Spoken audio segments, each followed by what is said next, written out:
अस्सलाम वालेकुम स्टूडेंट, हम डिस्कस कर रहे थे ग्राफ ऑफ साइन फंक्शन। उसके लिए हमने एक टेबल कंस्ट्रक्ट किया था जिसमें हमने x की जगह वैल्यूज पुट की थी।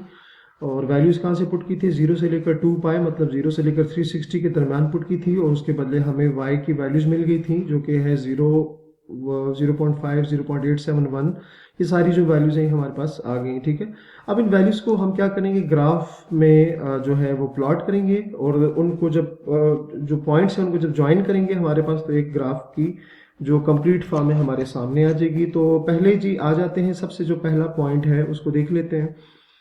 अच्छा जी, पहला पॉइंट x 0 है और y क्या है? 0 है। x भी 0 है एंड y भी 0 है। तो जो पहला पॉइंट ये बेसिकली ओरिजिन पे बनेगा। ये पॉइंट जो हमारे पास होगा ये x 0 एंड y 0 होगा।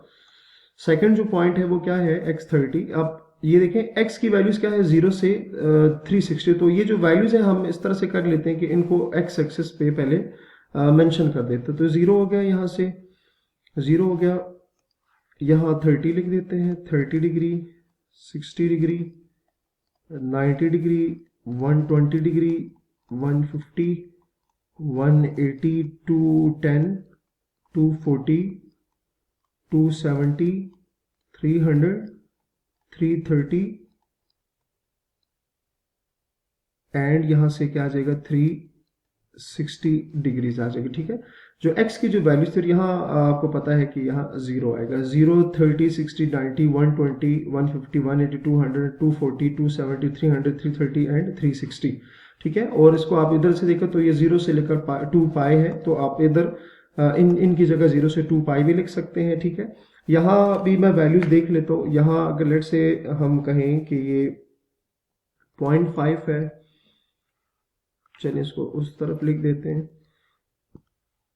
यहाँ चले हम कह देते हैं कि ये 0.5 है और यहाँ ये जो है 1 आ जाएगा। यहाँ से -0.5 और यहाँ पर -1 आ जाएगी, ठीक है। तो x एक्सिस की वैल्यूज, जो x की वैल्यूज थी उसको x एक्सिस पे हमने मेंशन किया, और जो y की वैल्यूज हैं मीन्स ये वाली, इनको हमने y एक्सिस पे लिख दिया। अच्छा, पहला पॉइंट था x 0 एंड y भी 0। दूसरा पॉइंट है x 0। दूसरा पॉइंट क्या है? x 30, y है 0.5। x 30 और y की जो वैल्यू है वो क्या है? 0.5। तो ये पॉइंट यहाँ बन जाएगा, ठीक है। सेकंड पॉइंट हो गया। थर्ड पॉइंट है 60 एंड 0.87। x 60 और y 0.87। 60 एंड 0.87, तो यहाँ पर थोड़ा सा 1 से नीचे आ जाएगा, ऑलमोस्ट यहाँ पे, ठीक है। ये आपके पास आ गया second point, third point sorry. अच्छा, नेक्स्ट वैल्यू है हमारे पास 120, सॉरी यहाँ पर अगर 60 पे आएगा, सॉरी ये जी 60 पे 0.87 है। तो ये 60 पे 0.87, यहाँ 1 से थोड़ा सा नीचे, एंड 90 पे हमारे पास जो वैल्यू है वो क्या है? 90 पे हमारे पास वैल्यू 1 है, तो एग्जैक्टली 1 पे आ जाएगी। 90 पे वैल्यू जो है वो यहाँ पर आपने 1 पे, यहाँ पे आपके पास वैल्यू आ जाएगी। नेक्स्ट वैल्यू है जी x की वैल्यू 120। तो 120 पे हमारे पास 0.87 है। तो 120 पे 0.87 है, तो ये आपके पास 120 0.87 यहाँ पर बनेगा। थोड़ा बहुत आगे पीछे हो सकता है, लेकिन आप समझ रहे होंगे कि मैं पॉइंट कहाँ पे लगाना चाह रहा हूँ। नेक्स्ट वैल्यू है 150। तो 150 पे 0.5 है। 150 पे 0.5, तो यहाँ आ जाएगा। नेक्स्ट वैल्यू है 180। 180 पे आपको देखें x 180 y 0 है, तो x 180 y 0 का मतलब ये पॉइंट होगा। नेक्स्ट वैल्यू है 210। 210 पे जो वैल्यू है हमारे पास वो -0.5 है। तो -0.5 आप देख रहे हैं कि यहाँ आपके पास आ जाएगी, ये पॉइंट बनेगा। नेक्स्ट वैल्यू है हमारे पास 240 -0.87। -0.87, तो 1 से थोड़ी सी ऊपर आएगा। और नेक्स्ट है जो 270, और 270 पे हमारे पास जो वैल्यू है 210 पे, 270 पे -1 है। 270 पे हमारे पास वैल्यू -1 आ जाएगी।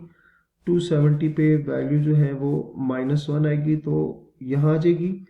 नेक्स्ट है जी 300। और 300 पे अगेन वैल्यू जो है हमारे पास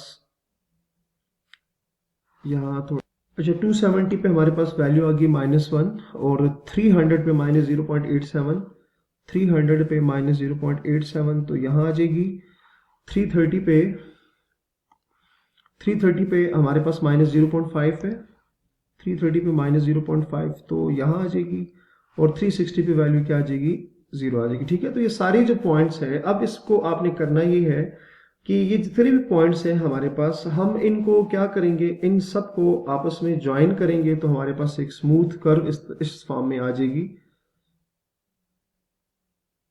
ये आपने इसको इस तरह से बनाना है कि आपके पास एक स्मूथ फॉर्म जो है वो आ जाए।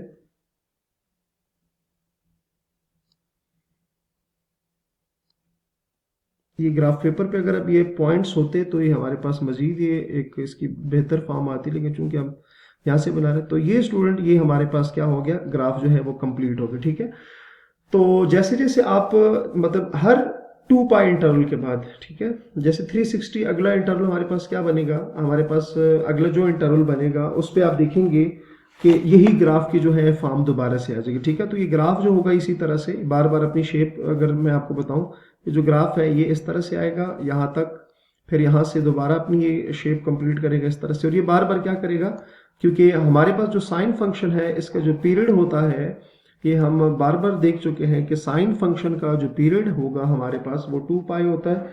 तो 2 पाई पीरियड होने की वजह से हमारे पास जो ग्राफ है वो इस तरह से क्या आएगा, बार बार हमारे पास अपनी जो शेप है वो हर 2 पाई इंटरवल के बाद वो कंप्लीट करेगा। ठीक हो गया, और 2 पाई की अगर आप 2 पाई से अगली जो वैल्यूज है अगर आप इसमें ऐड करें, मतलब उसमें क्या आएगा, 360 हो गया, और अगर इसको नेगेटिव साइड पे आप ले जाएं तो उधर भी शेप जो है हमारे पास इस तरह से बनेगी। तो ये चीज आपने अपने माइंड में रखी। और दूसरा जो पॉइंट हमने यहाँ पर एक पॉइंट मेंशन किया था कि हमारा जो ग्राफ है साइन फंक्शन का ग्राफ वो -1 और 1 के दरमियान लाई करेगा, क्योंकि साइन फंक्शन की जो रेंज होती है -1 और 1 के दरमियान होती है। तो अगर आप इस ग्राफ को गौर से देखें तो आप देखिए यहाँ इसकी जो मैक्सिमम यहाँ वैल्यू जा रही है वो 1 तक जा रही है, और यहाँ से जो इसकी लोएस्ट वैल्यू आ रही है वो कहाँ तक आ रही है, -1 तक आ रही है। ठीक है, तो जो साइन एक्स का जो ग्राफ है वो अगर साइन एक्स हो तो उसका जो ग्राफ है वो -1 और 1 के दरम्यान ही लाई करेगा। तो अगर आप इसको वैल्यूज, अब देखिए यहाँ तो मैंने वैल्यू 0 से 360 कर दी है, तो अगर आप इसमें 360 में 2 पाई और ऐड कर दें तो इधर आ जाएगा, या यहाँ पर नेगेटिव साइड पर लेके जाएं तो इस साइड इस तरफ तो 0 से -360 से आगे -2 पाई और उसमें ऐड करें तो जो ग्राफ होगा उसमें वो अपनी शेप बार बार रिपीट करेगा, और जो मैक्सिमम रेंज तक जाएगा वो आएगा हमारे पास 1 और लोएस्ट तक आएगा -1। तो उम्मीद है आपको इस साइन फंक्शन का ग्राफ समझ आ गया होगा। अपना बहुत सारा ख्याल रखिएगा। अल्लाह हाफिज।